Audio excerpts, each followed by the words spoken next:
Heureux de vous accueillir dans ce débat qui a pour titre Assistance sexuelle, qu'est-ce qui bloque? Ce débat sera divisé en deux parties. Dans un premier temps, nous allons essayer de faire un état des lieux et dans un deuxième temps, on posera la question, qu'est-ce qui bloque? Qui veut et qui ne veut pas? Le sujet est particulièrement délicat. Pour avoir dirigé pendant très longtemps un magazine culturel qui s'appelait Des mots de minuit, je me suis dit, quand on m'a proposé d'animer ce débat, je me suis dit quels sont les mots que je pourrais évoquer ici. Et j'ai couché quelques mots sur le papier. Et je trouve que le premier mot qui m'est venu quand on a parlé de ce débat, c'est le mot corps. Et on peut ajouter à ce mot des qualificatifs. Charles Gardou pourrait dire le corps empêché, par exemple. On pourrait ajouter le qualificatif empêché ou le corps consentant. Mais là, il s'agit de la personne et de la personne qui se trouve être une personne en situation de handicap. Mais il y a d'autres mots. Il y a évidemment prostitution, consentement, loi, prohibition, plaisir, emprise, citoyenneté sexuelle, inclusion, le corps bien sûr, le sien, celui de l'autre, celui de l'assistant sexuel aussi, qui implique à un moment son corps ou la manière dont il peut parler. Et là, il y a une question aussi de parole. Et puis, bien sûr, interdit, tabou, risque, marchandisation. Voilà les quelques mots qui permettent de voir que cette question est emblématique des difficultés qu'une société peut rencontrer, que les personnes qui la composent, qu'elles soient en situation de normalité ou en situation de handicap, comme on dit, est une question que l'on peut se poser. Première partie, donc, état des lieux, avec nous Claude Delpuech, qui est docteur en physique de la matière, mais qui est aussi membre du comité consultatif national d'éthique. En liaison avec la Meurthe-et-Moselle, nous avons Catherine Boursier, qui est... Bonjour Catherine Boursier, vous êtes première vice-présidente du conseil départemental de Meurthe-et-Moselle. Et nous avons également une liaison avec Cybèle L'Espérance. Bonjour madame. Bonjour. Et vous êtes, vous, assistante sexuelle. Vous allez nous expliquer votre métier, nous dire en quoi il consiste. État des lieux. Le comité national consultatif, le comité consultatif national d'éthique, a des avis. Il y a une dizaine d'années, un premier avis qui fermait la porte de l'assistanat sexuel. Aujourd'hui, alors que ce comité a été sollicité par deux ministres à deux époques différentes, deux ministres peut-être de sensibilité un peu différente, premier avis, c'est non. L'avis récent qui avait été sollicité par Madame Cluzel, et je ne vais pas dire qu'il est plus ouvert, mais en tout cas, il y a un interstice où quelque chose est possible éventuellement à mettre en place, alors qu'aujourd'hui en France, la loi pose un interdit, c'est celui de la prostitution. Et il y a un mélange ou une confusion entre l'assistanat sexuel et la prostitution. Confusion dont on peut penser qu'elle n'est pas à faire. Est-ce que vous pourriez nous dire si évolution il y a, quelle est-elle et quelle est son amplitude entre ces deux décisions qui datent de 10 ans? Madame Cluzel vous a demandé un avis au comité consultatif au motif que la société avait évolué. Qu'est-ce à dire? Alors, il est très clair que la société a évolué. Le CCNE aussi évolue, bien évidemment. On passe quelques années au CCNE et puis après, on s'intéresse à autre chose. Alors, ces évolutions, elles sont principalement orientées autour de quelque chose qui ressemble à une vraie assistance très humaniste à la relation sexuelle dans des cas très particuliers. Les cas très particuliers, c'est effectivement le cas du handicap qui nous intéresse aujourd'hui, avec une vraie difficulté qui a surgi très très vite au niveau du CCNE, c'était définir ce handicap, quelle était effectivement la situation qui pouvait éventuellement amener un patient ou un sujet, un citoyen, une citoyenne, à pouvoir demander à bénéficier d'une assistance sexuelle. Assistance sexuelle, le CCNE est très très ouvert sur l'idée que un ou une assistance sexuelle peut faciliter la relation sexuelle, affective, humaine, entre deux personnes. Ça, le CCNE considère qu'éthiquement, il n'y a effectivement aucun problème et que c'est probablement quelque chose qu'il faut développer parce qu'aujourd'hui, c'est plutôt très mal fait. Et donc, il y a encore des choses à faire vraiment évoluer de façon très positive dans ce domaine. La réticence à l'origine était surtout autour de la possibilité d'aller un peu plus loin. Aujourd'hui, elle est très légèrement ouverte, avec quand même des réticences. Je ne dirais pas que c'est complètement évident au niveau du CCNE. Alors le CCNE, quand même, il se trouve que c'est une structure de décision très ouverte et paritaire. Il y a autant de femmes que d'hommes, donc on avait vraiment les avis des uns et des autres. 45 auditions en un an, donc beaucoup d'écoute de tous les horizons possibles. Hein, les sujets, les citoyens et les citoyennes, les aidants, les personnels qui sont dans les établissements, les institutions, les associations, les médecins, mais pas que, les juristes aussi. Enfin, donc, vous voyez, c'était très, très ouvert, avec vraiment un regard porté sur le handicap de l'enfance jusqu'à l'âge adulte, voire jusqu'à la vieillesse, hein, où on peut considérer, dans certains cas, la vieillesse présente aussi des situations de handicap qui sont gérées plus ou moins bien, je dirais plutôt moins bien, dans le cadre qui nous intéresse de l'assistance sexuelle. Donc, je pense que vraiment, il y a eu un peu ce travail d'ouverture qui a été fait pour essayer de se poser des questions dans des cas très particuliers, en sachant qu'on mettait le doigt dans un truc absolument épouvantable, c'est qu'on ne sait pas aujourd'hui définir ce que c'est qu'un handicap par rapport à un problème ou à un souhait sexuel. Ça commence où ? Qu'est-ce que ça veut dire être handicapé ? Qu'est-ce que ça veut dire être handicapé pour avoir une relation sexuelle épanouie, par exemple, dans un milieu psychiatrique, quand on a des pathologies psychiatriques ? Qu'est-ce que c'est qu'un handicap de solitude ? Puisqu'aujourd'hui, on peut se dire, après tout, un certain nombre de personnes souhaiteraient, peut-être, à un moment ou à un autre, avoir ce qui nous semble essentiel à tous, c'est-à-dire un lien affectif, un lien amoureux, tout ce qu'on peut imaginer avec une relation sexuelle. Et donc là, c'est un vrai problème de définition. Et le deuxième problème qui a été évoqué, c'est qu'on est dans le cadre, s'il y a un financement, et c'est là qu'il y a un deuxième point un peu dur, s'il y a un financement de ce service, on rentre dans ce qui est la loi actuelle, qui doit être respectée par tous pour l'instant, hein, qui est la prostitution et la négation de l'autorisation de prostitution en France, ce qui n'est pas le cas dans d'autres pays, en Suisse, en Belgique, aux Pays-Bas ou autres, où c'est plus simple d'une certaine façon à gérer. La loi de 2005 manque à l'appel puisqu'elle n'a rien prévu en la matière. Que ce soit l'OMS ou l'ONU, il y a un droit à la vie sexuelle qui fait partie d'une bonne santé ou d'une santé équilibrée. Comment est-ce que dans un pays qui, comparativement à ses voisins d'Europe, peut apparaître très en retard, avec la Belgique, avec la Suisse, avec les États-Unis, par exemple. Donc là où il y a des possibilités qui ont déjà été largement organisées, qu'est-ce qui, de votre point de vue, du point de vue éthique, bloque ? Ou est-ce que quelque chose empêche encore ? Est-ce que c'est de l'ordre de la mentalité ou est-ce que c'est de l'ordre uniquement de la loi ?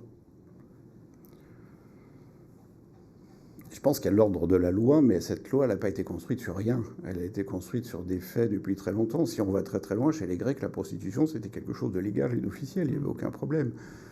Quand on parle de l'Europe, il faut bien voir que la région Rhône-Alpes, Auvergne-Rhône-Alpes, d'où je viens, c'est la même population que l'ensemble de la Suisse. Donc la Suisse, c'est une toute petite partie de la France et c'est une micro-partie de l'Europe. Hein, donc c'est très peu de choses. La Belgique, c'est pas absolument immense non plus. Et les Pays-Bas, c'est un peu plus, mais c'est pas immense non plus. Donc, c'est majoritairement en Europe, on peut pas dire qu'il y a une facilitation dans le domaine de l'assistance sexuelle très ouverte. Elle existe dans certains de nos pays, les pays en particulier, dans lesquels la prostitution est légale, encadrée et organisée d'une façon ou d'une autre. D'où je pense qu'il y avait quelque part, comme dans beaucoup d'autres pays, le souhait de créer une protection. Et une protection vis-à-vis des femmes, essentiellement, vis-à-vis des violences qui sont faites aux femmes, puisque la prostitution, malheureusement, c'est quand même une majorité de prostitution féminine, avec tous les abus, la violence, tout ce qui peut tourner autour de tout ça. Et il y a cette prohibition en pensant que c'est la solution pour essayer de protéger, avec ses limites. On voit que ça ne protège pas systématiquement toutes ces violences. L'ouverture aurait pu être faite de façon différente, mais c'est pas comme ça que ça s'est produit, c'est pas comme ça que ça s'est fait. On rejoint un peu tous les, je dirais, toutes les prohibitions qui existent dans tout un tas de domaines. En ce moment, la prohibition concernant l'utilisation du cannabis, on pourrait se dire, ben voilà, on va aussi ouvrir la consommation de cannabis et ça va régler le problème. On n'est pas sûr de ça non plus. Quand je dis tout à l'heure, ou quand je disais tout à l'heure que le Comité consultatif national d'éthique avait entrouvert la porte, quelles sont les pistes que vous suggérez? Puisque aujourd'hui, on est dans une situation qui peut apparaître comme bloquée. Vous entrouvrirez la porte.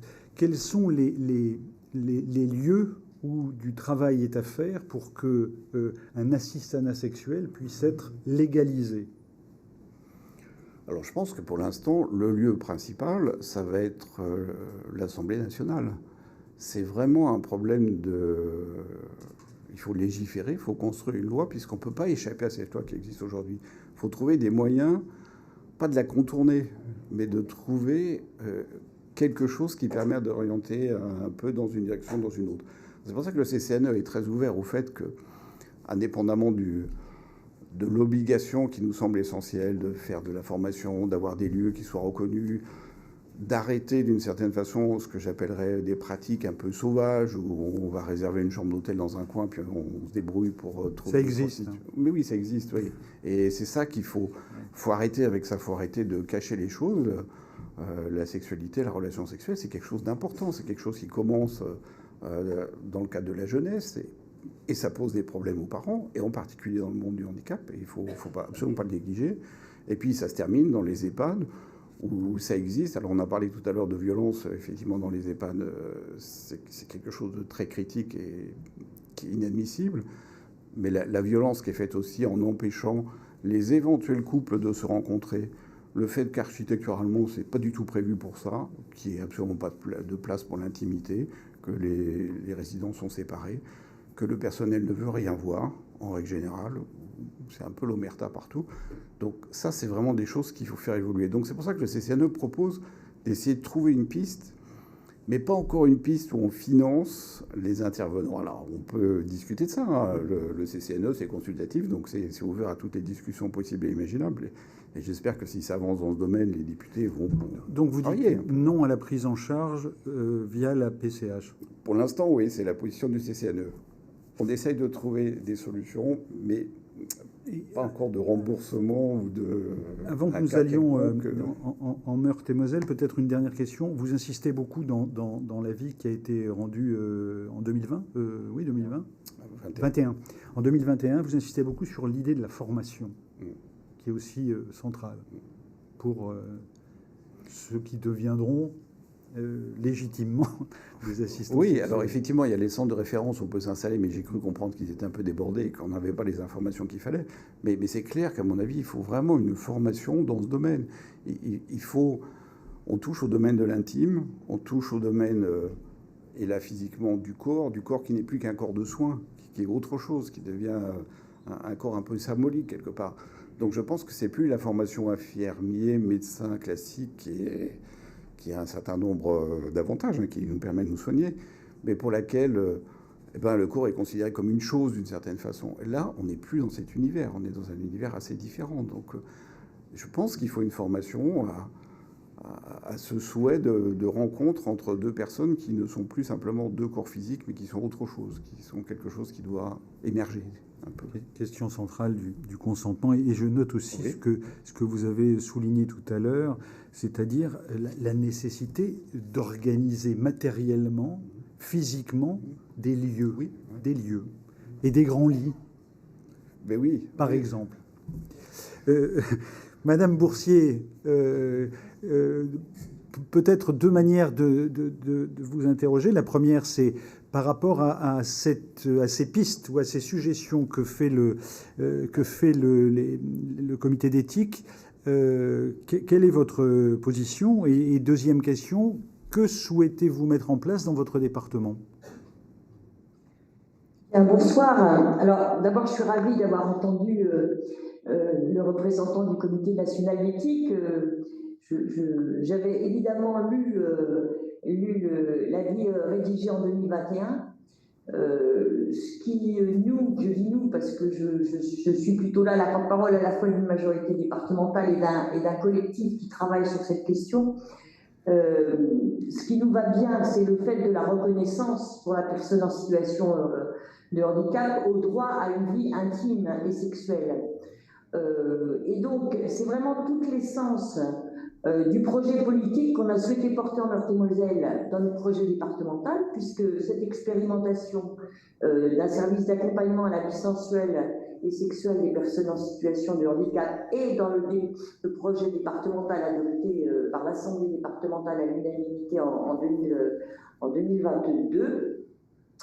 Et ce qui nous va bien, c'est que on parle de l'idée que vous avez suggérée vous-même, monsieur, en disant que l'OMS a reconnu la santé sexuelle comme un élément important du bien-être physique, affectif de la personne, qu'elle soit en situation de handicap ou pas. Et donc, nous, on estime que permettre l'exercice d'une activité sexuelle, y compris, comme vous l'avez souligné, on est empêché, participe du bien-être général de la personne. Donc, on s'est posé la question de savoir comment on pourrait initier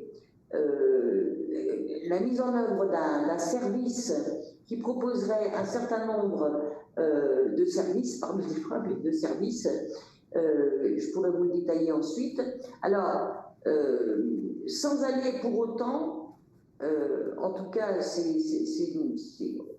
notre souci actuellement, jusqu'à l'engagement sexuel de l'aidant sexuel. Je pourrais détailler. L'idée étant qu'on souhaite s'inscrire dans cette expérimentation avec beaucoup de détermination, de façon collective, puisque j'ai constitué un groupe autour de moi composé à la fois de professionnels des établissements médico-sociaux, de psychiatres de l'Université de Lorraine, d'un juriste, enfin une représentation d'un centre de formation au métier, donc un panel évidemment d'associations représentatives des personnes en situation de handicap, donc un panel assez large. Et pour ce qui nous concerne, ce groupe a décidé que nous n'irions pas dans un premier temps jusqu'à, donc je l'ai dit, l'acte sexuel en lui-même, sachant que j'ai souhaité faire admettre, et ça a été très bien compris, que nous nous situions dans une démarche qui se voulait rester institutionnelle. Il ne s'agit pas, on n'est pas dans une hypothèse de désobéissance civique, c'est-à-dire qu'on est bien conscient de l'environnement, à la fois éthique, comme ça vient d'être rappelé, législatif, et puis effectivement d'un certain nombre de tabous à lever, et notre intention n'est pas de choquer, mais notre intention est plutôt de faire entendre la demande, le besoin, exprimer le besoin des personnes en situation de handicap qui n'ont pas les moyens d'exercer une liberté qui reste, à mon sens, fondamentale. Voilà. Donc, on a imaginé plusieurs séquences. On s'est placé comme si on était en train de répondre à un appel à projet de l'État. Voilà, vous devriez mettre en place un service d'accompagnement sensuel et sexuel. Comment vous y prendriez-vous? Donc, on a réfléchi à qui mesure le consentement, qui donne l'information et mesure le consentement, qui met en relation, et ensuite pour quel accompagnement, avec des degrés différents.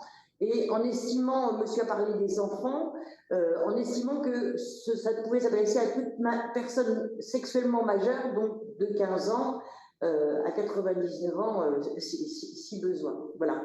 Alors, la question est différente selon que la personne en situation de handicap soit dans une institution ou à domicile.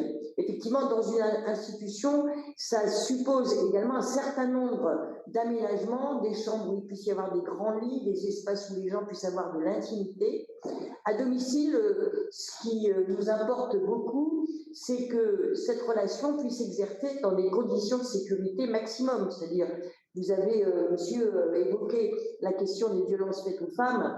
Je pense que c'est un danger auquel on doit pouvoir répondre.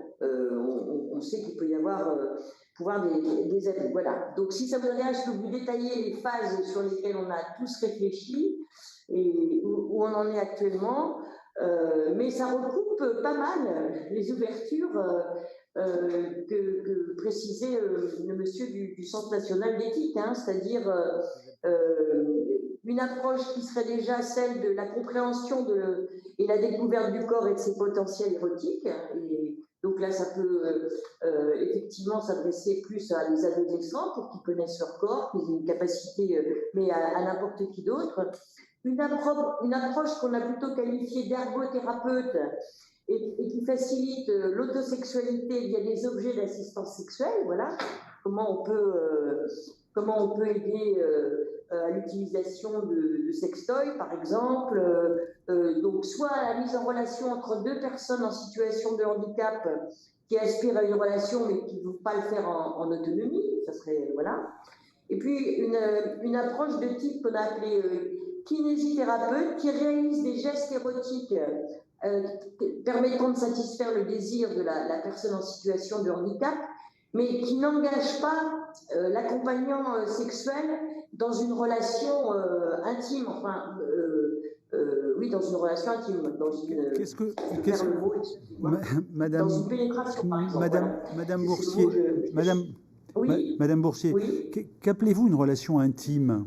Parce qu'aujourd'hui, quand on peut utiliser le terme pénétration, la question est posée aussi dans l'assistanat sexuel de la pénétration. Mais les féministes vous diront aujourd'hui que la sexualité ne se résume pas à ce masculinisme de la pénétration. Donc, jusqu'où est-ce que, de votre point de vue, en l'état de votre réflexion, ça peut aller ? C'est-à-dire que la question du corps qui se touche, du corps qui ne se pénètre pas forcément pour qu'il y ait plaisir, quelle est la limite au-delà de ce qu'on a dit tout à l'heure, c'est-à-dire évidemment la formation, de la limite dans le temps de l'assistanat sexuel et dans une société où la violence sexuelle concerne essentiellement les femmes et où la demande aujourd'hui est essentiellement masculine, quand on a fait ces deux réserves-là? Oui. Alors, en fait, le seul, on s'est mis on en a discuté avec les professionnels qui nous ont dit, voilà, nous, les professionnels sociaux, médico-sociaux, hein, les assistants sociaux, les personnels qui travaillent auprès des personnes en situation de handicap, ou au moins les gens qui les représentent. Il ne faut pas vous leurrer, des gestes sont déjà réalisés, évidemment, ne fût-ce que des gestes simplement affectifs, quand vous prenez la personne dans vos bras, etc. Donc, il y a un certain nombre de gestes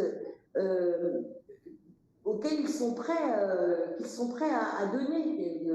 Voilà. Mais pour la grande majorité d'entre eux, ils ne souhaitent pas engager leur propre sexualité. C'est-à-dire, ça peut aller jusqu'aux caresses, etc., mais ça ne peut pas aller jusqu'à la pénétration. Et la dernière phase que nous, on mettrait en œuvre, ce serait plutôt l'accompagnant caresse ou donne du plaisir à la personne en situation de handicap sans qu'il n'engage son propre corps dans l'acte. Voilà. C'est là. Et évidemment, pas de recours, entre guillemets, pas de recours à la prostitution. En revanche, c'est un service qui devrait évidemment être rémunéré. Voilà. Et par rapport à ce que disait le monsieur du Comité national d'éthique, nous, on envisagerait plutôt une PCH extra-légale qui serait financée par le département. PCH extra-légale. que fait la police?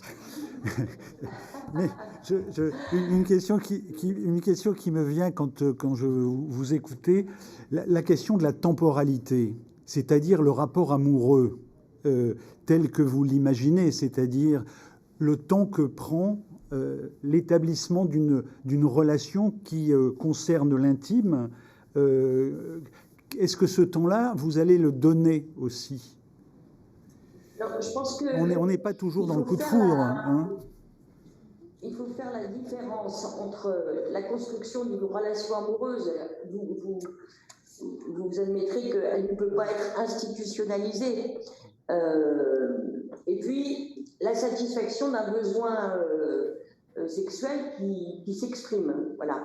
Donc, on s'est plutôt placé, nous, sur la satisfaction d'un besoin sexuel, sachant encore une fois que la situation ne peut pas être la même quand les gens sont à leur domicile seuls, s'ils vivent en institution, s'ils ont un handicap physique ou s'ils ont un handicap psychique. En particulier, ça a été évoqué, la question du consentement pour une personne qui a un handicap psychique est aussi très compliqué à résoudre. Donc, on y réfléchit toujours. Voilà. Mais ce qu'on se dit, c'est que la question du lien amoureux, etc., la création de l'environnement, après tout, Madame Cluzel a créé les services Intimagir, et qui sont également, celui de Meurthe-et-Moselle en tout cas, et dans notre groupe de travail, et je pense qu'il faut pouvoir les solliciter. Mais si vous voulez, nous, notre souhait, c'est de répondre à la satisfaction d'un besoin exprimé du point de vue de la découverte de sa sexualité ou de la satisfaction d'un besoin sexuel. Et puis en plus, si vous voulez, on n'a pas réponse à tout, hein, heureusement. On situe dans le cadre de ce qu'on va être une expérimentation. Donc, on avance aussi en marchant. On a encore beaucoup de travail à faire. On a déjà posé les bases de ce que ce pourrait être ce service. Maintenant, on a encore beaucoup d'étapes à passer, que ce soit la sensibilisation et la recherche d'adhésion des professionnels chargés notamment de l'accueil des personnes en situation de handicap, qui pourraient être les personnes qui révèlent ce besoin de sexualité ou qui informent sur la capacité à pouvoir utiliser le service. Le fait qu'il nous faut, comme vous l'avez dit, comme vous nous l'avez dit, qu'on puisse s'ouvrir à des femmes. Malheureusement aussi, dans notre groupe, nous n'avons que des hommes, donc on commence à avoir quelques idées de femmes qui seraient prêtes à nous rejoindre, mais je ne souhaite pas n'exprimer la parole que de la masculinité, si on peut dire. Et puis, comme vous l'avez dit aussi, on a tout le travail à faire de formation, de sélection et de supervision des assistants sexuels. Voilà. Donc encore beaucoup de travail, mais c'est un travail qu'on veut partager non seulement avec le grand public, puisque vous avez la question du tabou, mais qu'on veut conduire aussi avec le LCPH. Et d'ailleurs, j'avais déjà, avec la présidente, sollicité le CLCPH en février dernier pour leur dire, si vous lancez un appel à projet pour une expérimentation, on est prêt, on est dans les starting blocks et on a envie de construire ça avec vous parce que effectivement, on s'était dit dès le départ de notre entreprise, en fait, on va militer pour faire changer la loi. On se rend compte qu'il y a encore beaucoup de temps devant et que finalement, il vaut mieux qu'on y aille de façon un peu plus pragmatique et qu'on démontre qu'on n'est pas en train de renverser la morale, etc., qu'en fait, qu'on contribue à construire une société qui soit réellement inclusive et qui prenne en compte tous les besoins des personnes en situation de handicap, y compris ceux qui ont le plus de mal à exprimer. Voilà. Donc, expérimentation prête et pas de désobéissance civile, si je vous ai bien compris. On sera un peu sur les marges, mais en tout cas, on souhaite rester dans un cadre institutionnel. On va rejoindre une assistante sexuelle. Je mets l'expression entre guillemets encore. Madame Cybèle L'Espérance, est-ce que vous pouvez nous parler de votre métier? Deuxième guillemet. Oui, tout à fait. Moi, à la base, je me décris comme escorte et accompagnante sexuelle, c'est-à-dire que j'ai appris la partie un peu plus accompagnement sexuel plus tard dans ma carrière. Je n'exerce pas l'accompagnement sexuel à titre exclusif. Donc, moi, j'ai tendance à utiliser plus l'expression accompagnement sexuel, assistance sexuelle. Ça ne me gêne pas de le voir utilisé, mais je comprends, étant canadienne, je comprends qu'en France, l'expression assistance est beaucoup plus chargée. Mais c'est le titre qui est utilisé aussi dans les pays européens de façon générale de assistance sexuelle. Mon boulot consiste principalement à accompagner des personnes dans le contexte affectif et sexuel avec, je dirais, contact, parce que c'était très intéressant d'entendre les différentes visions. D'ailleurs, au niveau de ma clientèle et des personnes demandeuses, il y a une polysémie immense, il y a une diversité extrêmement importante entre les attentes sur ce que pourrait être l'accompagnement sexuel. Mais moi, je considère que dès lors qu'on intervient, on est quelqu'un qui participe. Hein, la physique nous l'a enseigné, on ne peut pas juste être là et ne pas être impliqué personnellement, à mon sens. Donc, de simplement faire un geste technique, kinésithérapeutique dans la sexualité de quelqu'un alors qu'on est là et qu'on voit et qu'on touche, ça ne me semble pas quelque chose de faisable en pratique. Donc moi, ce que je fais personnellement, c'est quelque chose, et ce que les accompagnants sexuels font en général, c'est d'abord de prodiguer une certaine éducation à la sexualité, parce que souvent elle est très déficiente. Disons que les personnes expriment le fait de ne jamais avoir pu voir, comprendre, être mis en relation avec des gens, avoir pu se mettre en danger, avoir des espaces d'expérimentation. Et donc, moi, je considère que dans une demande d'accompagnement sexuel, ce qu'on me demande, c'est un espace, un cadre plutôt sûr pour pouvoir faire ces expérimentations. Il y a vraiment de la demande qui peut être plus sur le fait de prendre de l'expérience. Donc là, effectivement, on a un certain nombre de personnes qui se basent sur les attentes que la société leur impose sur ce qu'est une sexualité normale, normative. Bon, pour reprendre l'expression, faire un homme de soi, par exemple, faire une femme de soi, connaître ce que c'est que l'amour, pour parler d'une pénétration ou d'un acte sexuel. Et là, c'est très intéressant encore, qu'est-ce qu'un acte sexuel et la notion de sortir de la pénétrativité est très, très importante dans mon milieu et devrait l'être, à mon sens aussi, de façon plus large, même au niveau des personnes valides. Donc, il y a toute cette partie accompagnement, autant dans des handicaps qui sont de naissance que dans des handicaps acquis. Donc, il y a souvent des périodes de deuil d'une sexualité qui a été vécue ou d'une sexualité qui a été espérée, et puis une réappropriation d'une sexualité qui est vraiment la nôtre, celle qui va être en mouvement, qui est composée d'essais, d'erreurs, de découvertes, de zigzags, en fait, de parcours. Et donc, l'accompagnement se fait en plaçant la personne au centre, c'est-à-dire que c'est elle qui commence par dire ses attentes, exprimer ses besoins. Et nous, dans l'accompagnement, on va entendre cette demande, essayer de relativiser à partir de notre expérience, pouvoir dire, OK, bah, ça semble intéressant et on peut le tenter. Il y a aussi tout ça. Est-ce que ça t'intéresse d'aller explorer? Et au fil des rencontres, s'il y en a plusieurs, on peut faire émerger certaines autres compétences du domaine de la sexualité ou du domaine affectif dans ces contextes d'expérimentation intime. Il y a aussi un autre aspect, on l'a parlé un petit peu, les aspects un peu plus techniques qui relèvent de la compensation du handicap.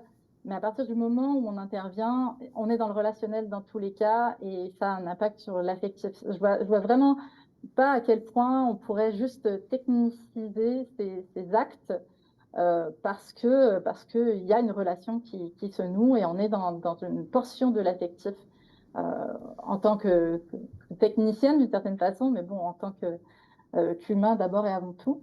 Et enfin, il y a une partie qui ne touche pas du tout à la mise en capacité des personnes, mais qui est beaucoup plus sur la question de l'accompagnement à la perte d'autonomie et la fin de vie.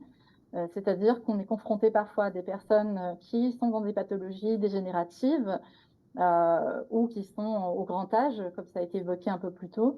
Et ces personnes-là, en fait, on est plus dans le fait de prodiguer un acte sexuel, un moment d'affection, sans avoir une optique de mise en capacité d'amélioration, d'émancipation des personnes.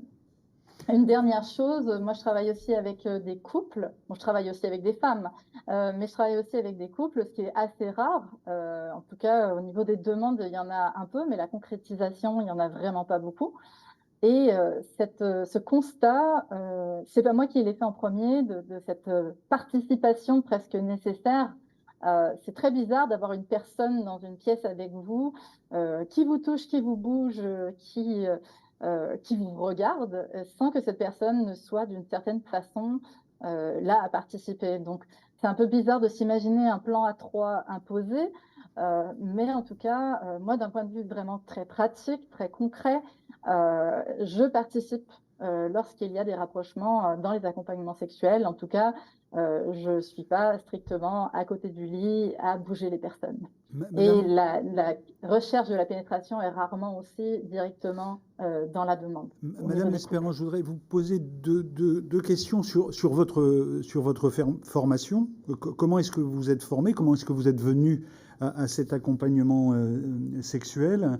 Est-ce qu'il y a dans votre pratique une supervision? Autrement dit, est-ce qu'il y a du retour d'expérience? C'est quelqu'un qui peut, comme le font les psychanalystes qui ont un superviseur, par exemple. Est-ce que vous-même, vous avez quelqu'un avec qui vous pouvez échanger sur votre pratique, votre accompagnement? Et puis, une question plus personnelle peut-être, comment est-ce que vous protégez vos affects?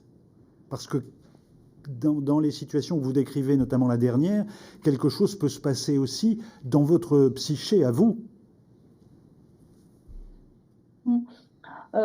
Oui, ça fait pas mal de questions en un bloc.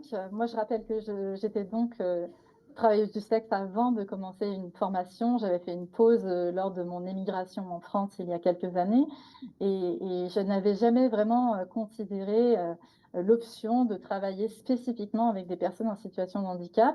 Mais dans le cadre de ma pratique en rétrospective, j'ai toujours eu une dimension d'accompagnement qui est présente chez beaucoup de personnes qui se définissent travailleurs, travailleuses du sexe.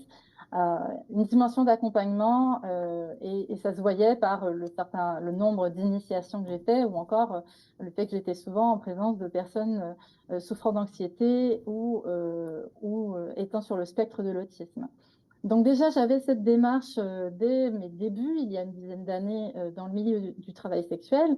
Et en 2018, je me suis inscrite à la formation dispensée par l'APAS en France, qui est finalement une association qui forme et met en relation, alors là on peut dire sous la désobéissance civique, met en relation des personnes formées avec des demandes de bénéficiaires et fait un peu office de filtre pour déjà préciser la demande, voir si on répond réellement à un besoin qui semble adapté, parce que ça, voilà, handicap et sexualité ne veut absolument pas dire accompagnement sexuel ou assistance sexuelle. Hein. Il y a énormément d'autres choses que ça peut recouvrir. Et puis, j'ai suivi donc cette formation avec un certain nombre d'attentes, notamment vu mon statut. Il faut savoir que la plupart des accompagnants sexuels ici en France qui sont formés n'ont pas un parcours similaire au mien. S'inscrivent suite à un reportage, une démarche empathique, après avoir voilà, été confrontés au handicap, aux besoins qui ont été exprimés. Bon, comme vous et moi ici, on l'entend, on se projette peut-être même dans la situation des gens au-delà de ça. Et donc, les personnes ne sont pas travailleuses ou travailleurs du sexe au moment d'entrer dans la formation. Donc, voilà, il y a une petite fraction dont c'est le cas. Et forcément, dans les formations, on peut couvrir vraiment une variété de sujets qui vont principalement des sujets, du sujet légal au sujet de psychologie de base, sur par exemple comment voilà, se protéger soi-même, en tout cas savoir quelle est notre posture, quel cadre on compte définir pour que la relation se passe bien, comment on va communiquer ce cadre. Des questions de santé sexuelle ou de sexologie appliquée au handicap, et puis des questions qui ont été rajoutées au fil des formations qui sont plus sur le levage, le déplacement, le transfert, l'assistance au transfert. Donc ça, c'est pour ma formation et pour mon propre parcours dans tout ça. Et forcément, exerçant d'abord comme travailleuse du sexe, la question de l'attachement, pour moi, se vit d'une façon très différente de la plupart des accompagnants et accompagnantes sexuelles, parce que c'est déjà quelque chose qui est traité. Il y a forcément des mises à distance, des stratégies de protection personnelle qui sont mobilisées vis-à-vis du cadre. Moi, par exemple, la tarification, le fait de payer pour le service a toujours mis au clair le fait que j'étais là pour une période déterminée, pour une fonction déterminée, avec une responsabilité professionnelle, que j'étais donc, ça m'engageait dans mon éthique, et que ensuite, voilà, mes émotions, mes considérations viennent un petit peu après, à partir du moment où on respecte ce cadre qui peut être redéfini si jamais on voit que les personnes ne sont plus en mesure de l'assurer.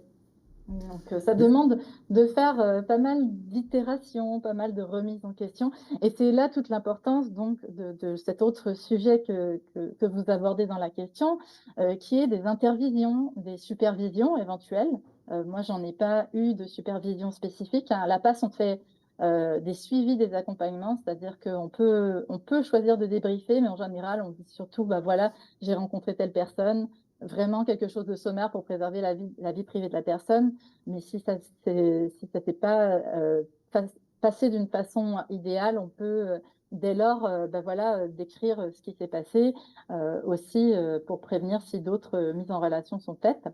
Merci. Mais au niveau du retour de l'analyse de pratique, c'est quelque chose qui est en cours et qui est totalement souhaitable.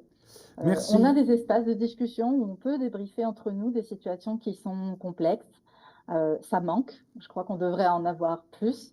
À travers toute mon expérience, je vois que moi, ayant été médiatisée en 2020, justement, j'ai reçu énormément de questions de la part de personnes qui exercent déjà, que ce soit dans le cadre d'associations ou en dehors de ce cadre. Et lorsqu'il y a des situations complexes, c'est vraiment salvateur d'avoir accès à cette aide par des pairs expérimentés qui ont pu être confrontés à des situations. Merci Madame L'Espérance. Je signale et je précise en tout cas que la PAS, c'est cette association qui a été fondée par Marcel Nuss en 2015 et qui forme un certain nombre d'accompagnements et qui rend service, entre guillemets, à quelques centaines, voire quelques milliers de personnes. On va terminer cette première partie de notre débat avec une question au Comité consultatif national d'éthique sur une porte que vous fermez très sérieusement à triple tour. Ce sont les robots sexuels. Oui, c'est une extension un peu des sextoys et autres dispositifs. C'est que on entend beaucoup parler d'intelligence artificielle et d'intelligence faible, d'intelligence forte, de robots émotionnels, c'est-à-dire qui simulent et qui sont même capables de détecter un certain nombre de choses et de simuler de façon assez correcte maintenant les émotions. On a l'impression que ces robots, ils rendent un service, hein. Il y a des gens qui les achètent, il y a des entreprises qui les fabriquent, et il y a pratiquement que des femmes d'ailleurs, il faut quand même remarquer ça aussi, comme structure de robots sexuels, c'est essentiellement féminin. Donc ça pose un peu des questions sur la représentation qu'on peut avoir de la sexualité dans ce domaine. Et puis ça pose des questions sur le fait qu'on puisse devenir affectivement dépendant d'une machine. Un robot, c'est une machine quand même. Elle peut être sophistiquée, ça ne reste qu'une machine. Est-ce que c'est quelque chose qu'il faut utiliser ou pas? Notre position, c'est de dire, soyons très prudents, et on n'est pas franchement partant pour accepter qu'il y ait une espèce de fausse relation affective qui se développe entre une machine et un humain. Laissons ça à la fiction, au cinéma.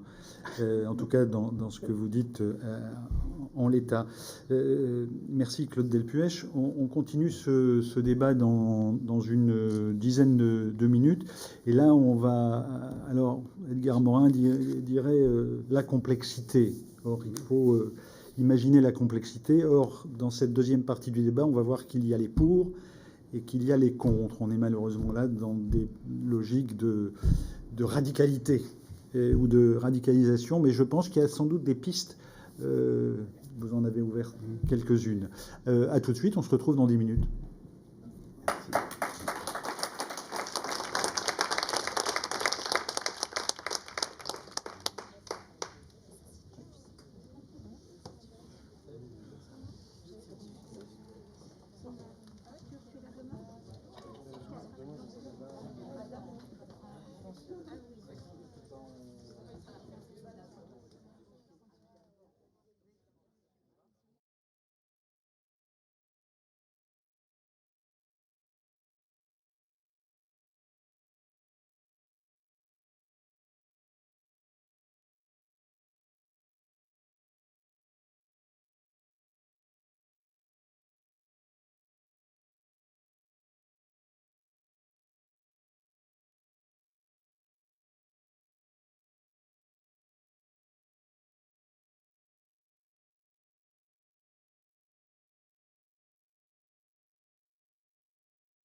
Bien, on va continuer ce débat.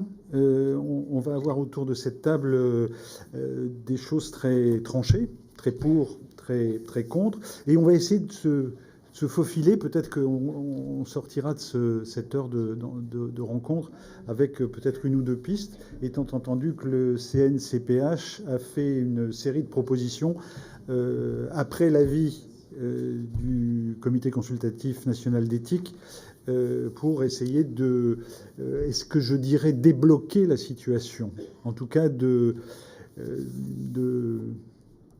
faciliter le rapport au corps des personnes qui sont en situation de handicap et au corps dont je disais tout à l'heure qu'il était empêché pour plagier Charles Gardou. Autour de cette table, Julia Tabat, vous êtes présidente de Chose. Ancienne présidente. Secrétaire. Ancienne présidente, secrétaire aujourd'hui. Oui. Chose, en un mot. Comité collectif handicap et sexualité ose parler de sexualité.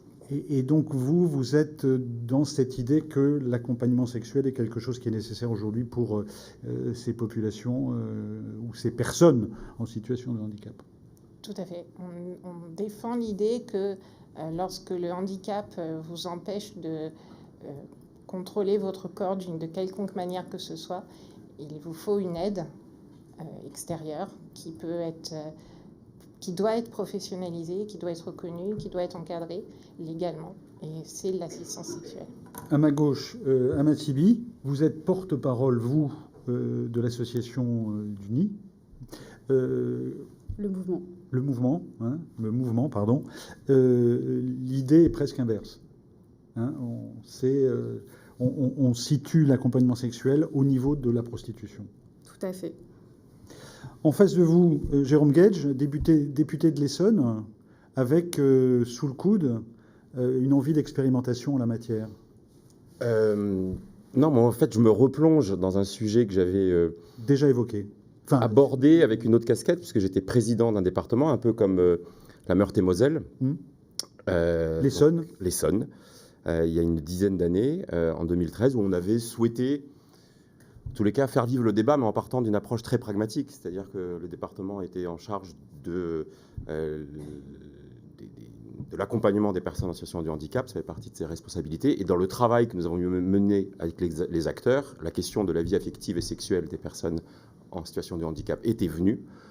Donc, sur des sujets qui sont aujourd'hui consensuels, sur la formation des professionnels dans les établissements socio-médico-sociaux, évoquer ces sujets. Et la question de l'assistance sexuelle était venue sur la table. Et donc moi, j'avais posé le débat et ça avait été assez tonitruant. On pourra en reparler parce que, oui, on va parce que voilà, et ça m'intéresse de voir où on en est aujourd'hui. Et puis maintenant, avec ma casquette de législateur, j'entendais tout à l'heure que l'interpellation était posée, et de voir ce qui est praticable, compatible avec l'état du droit actuel, mais en même temps pragmatique pour ne pas laisser dans des situations qu'on connaît tous, parce qu'il y a quelque chose d'assez hypocrite à afficher des principes qu'il faut respecter et de fermer les yeux sur des pratiques qui continuent et qui n'ont rien de satisfaisant. Bon, on est là pour essayer de trouver un lieu commun hein, en l'état des questions qui se posent.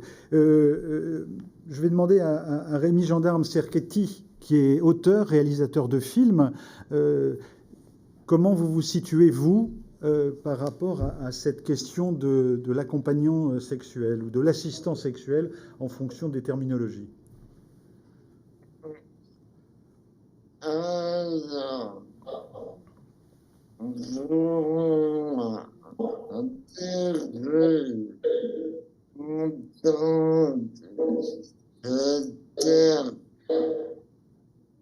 d'accompagnement sexuel lié quelque chose de très violent. Peut-être si on a droit à une assistance sexuelle, ça sous-entend que jamais notre ne vous satisfait ou être satisfait. Voyez-vous, m'a-t-on entendu? On a une mauvaise liaison avec vous, Rémi. Est-ce que... Il y a une... J'aimerais répéter pour moi la sexuelle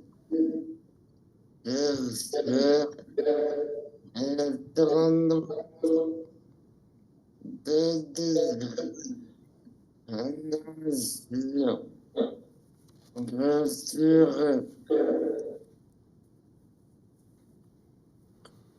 m'entendre. Ah merde. Alors, pour avoir préparé avec vous...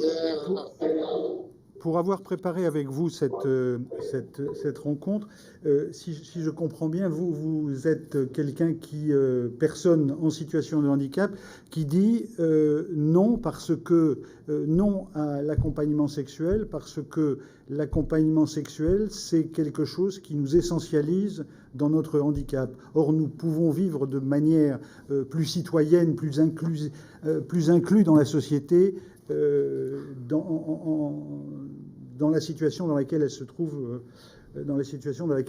aujourd'hui. Vous dites exactement le contraire. Julia Tabar. Pas tout à fait. Pas tout à fait. Ce que nous disons, c'est que la situation de handicap crée un décalage entre ce qui est possible pour tout à chacun et ce qui n'est pas possible pour une personne en situation de handicap. Et qu'est-ce qu'on fait pour rendre cet impossible possible ? Quels sont les jalons qu'on doit mettre, quels sont les accompagnements qu'on doit créer, quelles sont les structures qui doivent être mises en place, quels sont les financements qu'on doit trouver, quels sont les outils qu'on doit inventer ou qu'on doit adapter à la fois à la législation, à la fois à notre éthique, à la fois aux situations individuelles de la personne pour permettre un choix. Il ne s'agit pas d'obliger les gens en situation de handicap à avoir forcément recours à l'assistance sexuelle. Il s'agit de permettre un choix dans sa vie, dans son parcours, et de dire il y a ça qui est possible dans ce cadre-là, avec ces règles-là, et avec la formation qui va bien, et tout derrière. Donc, il n'est pas question de dire il faut, parce qu'on est en situation de handicap, on a forcément besoin d'une assistance sexuelle. C'est pas vrai. C'est une possibilité. C'est une possibilité. Et il faut, au contraire, ouvrir le choix. Aujourd'hui, on a des personnes qui n'ont pas le choix. Et c'est pas entendable non plus.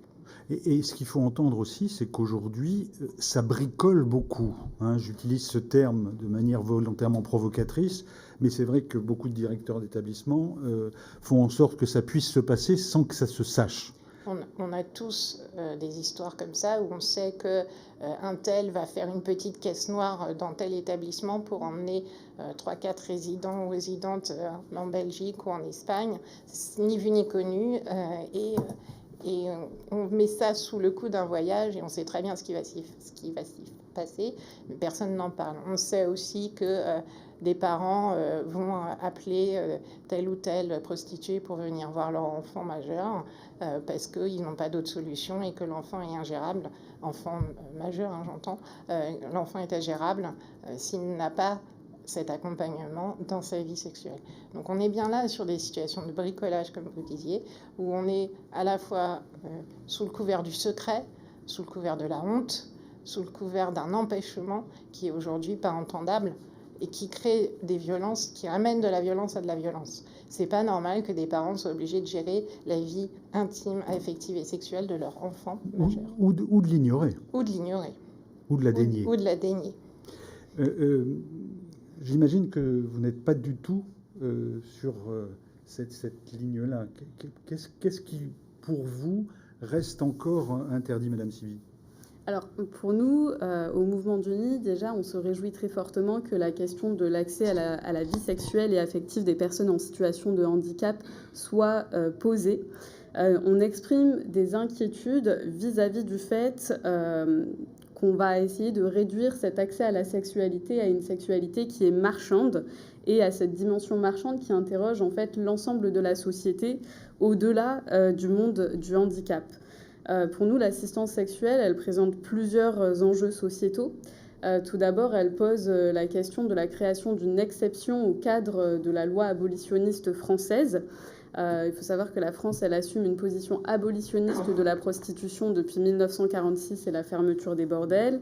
Elle ratifie la Convention de 1949 onusienne qui énonce dans son préambule « La prostitution est une violation de la dignité de la personne humaine ». Et elle se dote en 2016 d'une loi cadre abolitionniste qui a plusieurs dispositions, dont la pénalisation des clients de la prostitution. Et donc l'assistance sexuelle, elle vient vraiment poser la question d'une exception à cette législation que nous refusons pour notre part au Mouvement d'Uni, car nous considérons que l'assistance sexuelle cristallise à la fois un recul sur les droits des femmes, mais également sur les droits des personnes en situation de handicap. Sur la question des droits des femmes au travail dans un premier temps, des décennies de combats féministes nous ont permis d'acquérir certains droits qui excluent notamment la sexualité du champ du travail, de mettre fin également à la corvéabilité sexuelle des femmes dans l'emploi.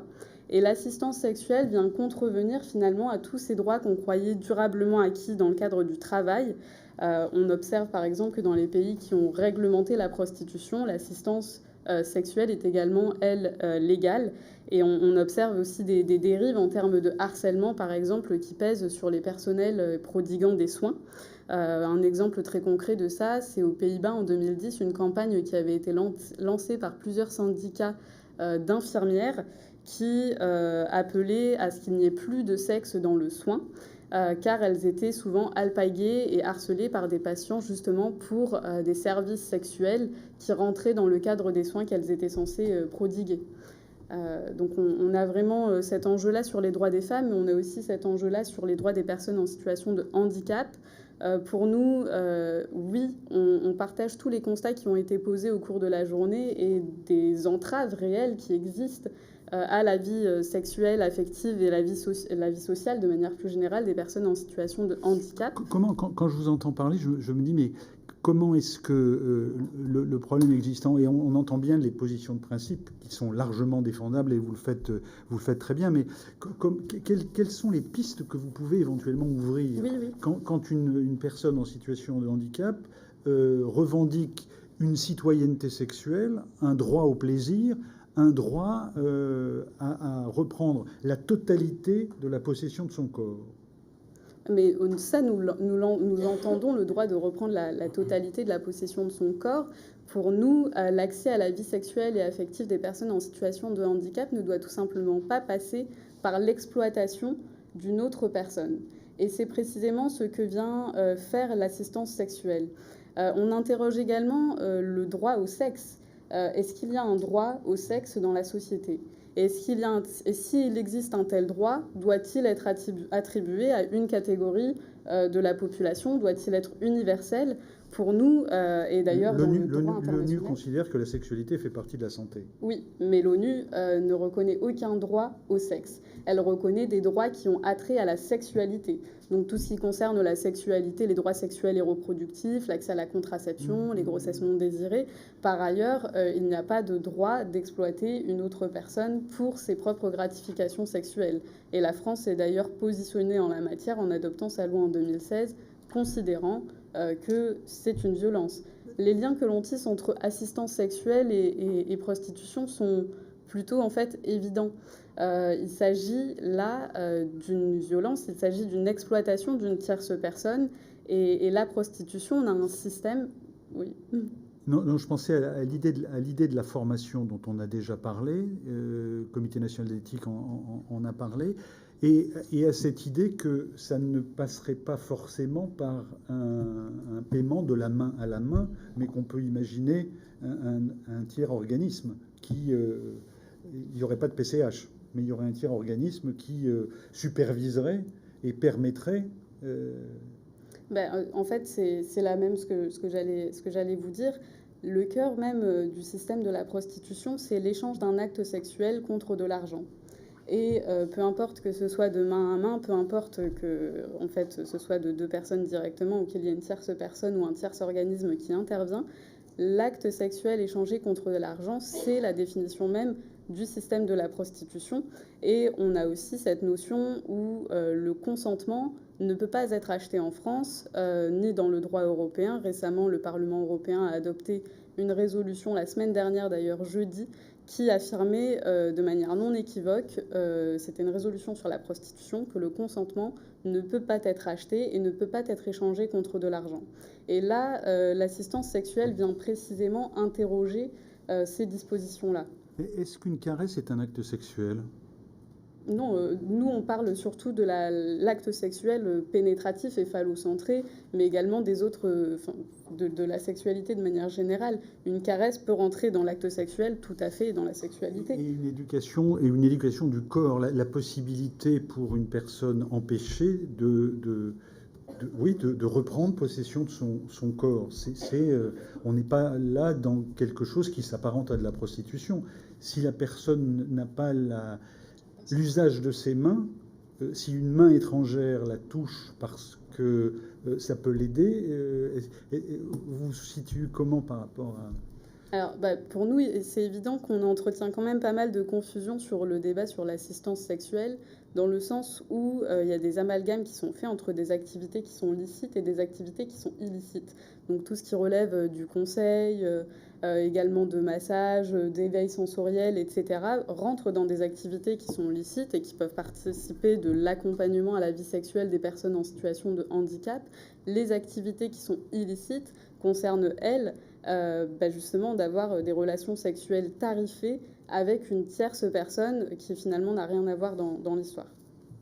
Monsieur Gage, monsieur le député, vous allez avoir du travail pour trouver des pistes.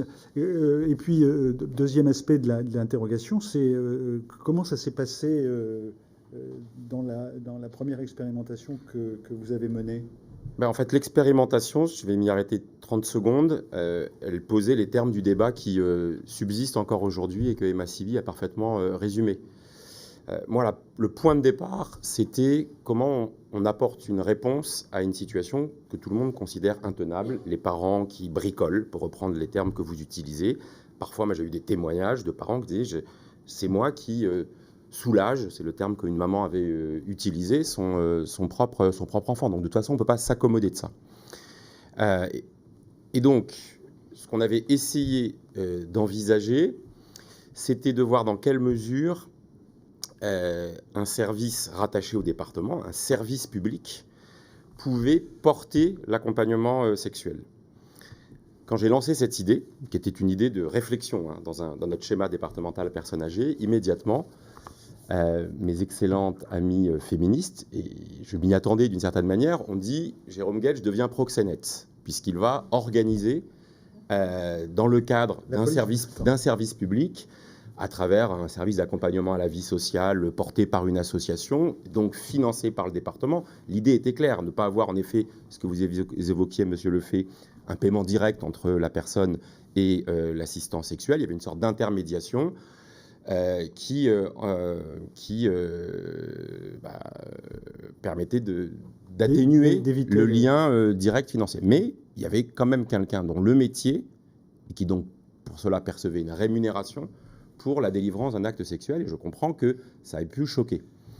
Et donc, voilà, on a continué le travail de sensibilisation, en tous les cas de réflexion, et le projet n'a pas pu avancer plus. Et puis après, l'alternance démocratique en 2015 a fait que tout s'est arrêté. Et aujourd'hui, moi, ce qui m'intéresse, c'est comment on tient cette ligne de crête, qui est compliquée, autour du principe qui est de respecter la loi du 13 avril 2016, évidemment, et en même temps d'apporter une réponse aux situations. Alors, qu'est-ce qui est praticable au regard de ce que l'avis du CNCPH ou même de ce que la CCNE nous a dit?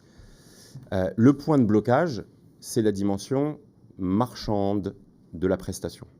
S'il n'y a pas de dimension marchande, alors l'assistance sexuelle ou l'accompagnement sexuel est envisageable. Moi, c'est ce que je pense praticable, c'est la dimension altruiste de l'accompagnement sexuel. L'idée selon laquelle, de la même manière qu'on est capable d'accompagner une personne pour d'autres activités essentielles, d'avoir une dimension altruiste. Avant de préciser ma pensée, je dis une chose. Pour moi, il n'y a pas de droit à la sexualité.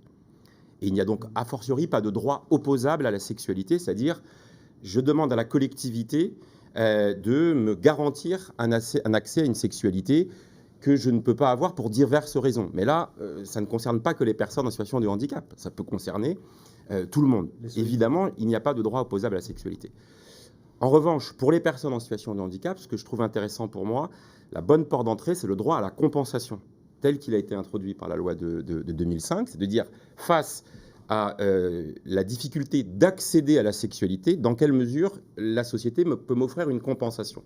Et c'est là que je crois que la responsabilité de la société est d'organiser le cadre dans lequel la personne a accès à la sexualité, tout en respectant les principes de la loi de 2016. Et donc j'en reviens à cette idée qui peut apparaître un peu baroque, qui est, est-ce qu'on peut recruter des bénévoles, des volontaires, des gens qui sont dans une logique de don, qui sont encadrés, qui sont formés et qui sont, comment dire, je vais dire proposés, c'est éventuellement pas le bon terme, mais dans lequel il y a une mise en relation qui évite justement un rapport direct, qui permet d'avoir un suivi psychologique en termes de formation. Alors on me dit, ça n'existe pas des gens de cette nature.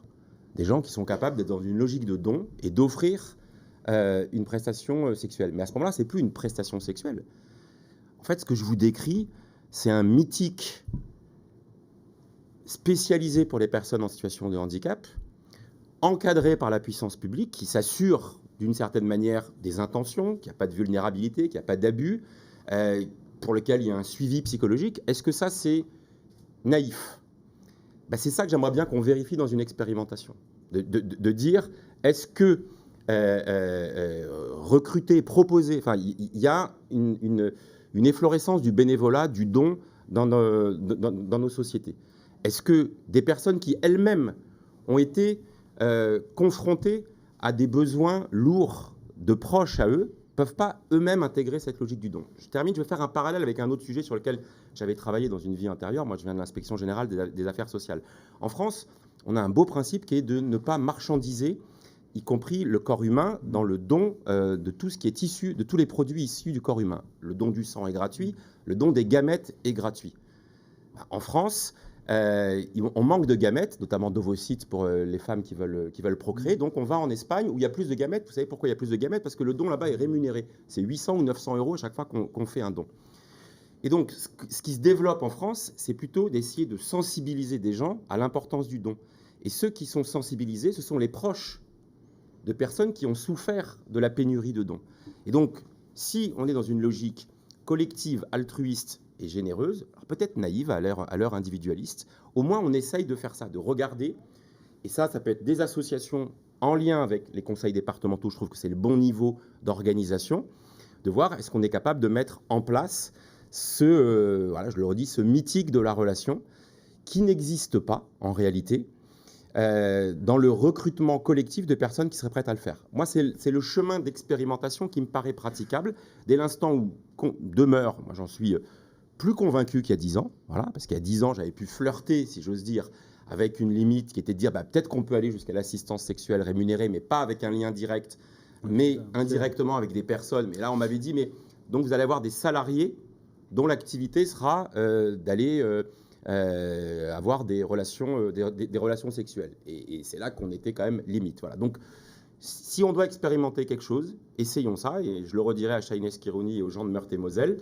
C'est peut-être ça qui est le plus qui est le plus praticable. Et la deuxième remarque que je veux, la question que je veux poser, c'est parce qu'en faisant ça, on évacue aussi la définition du public éligible.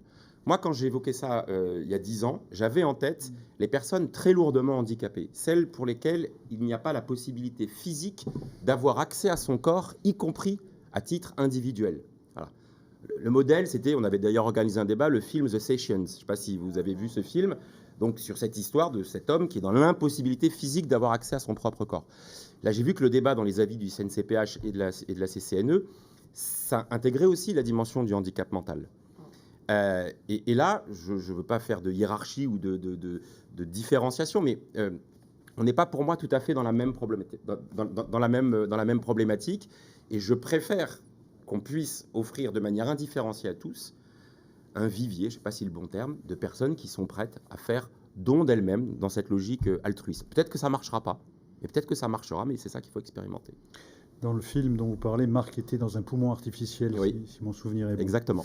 Madame Tabat, la gratuité, ça peut être une étape? Alors nous, la gratuité nous pose un petit souci, justement, dans le cadre de relations entre la personne en situation de handicap et l'assistant ou l'assistante. Professionnaliser en mettant un échange d'argent, c'est aussi un garant de distanciation. Et c'est aussi reconnaître la compétence de l'assistant ou de l'assistante au travers de la formation initiale reçue et de la supervision et le travail implicatif que ça demande, c'est aussi ce garant-là. Donc, ça nous pose un problème par rapport à ça. C'est aussi ce garant-là. On ne va pas chercher de l'assistance sexuelle parce qu'on a juste besoin d'avoir quelqu'un qui va pénétrer. On va chercher de l'assistance sexuelle parce qu'on va chercher quelqu'un qui a des compétences par rapport au handicap qu'on a pour pouvoir nous aider dans cette découverte ou dans cette réappropriation ou dans cette recherche de bien-être que peut être une relation sexuelle.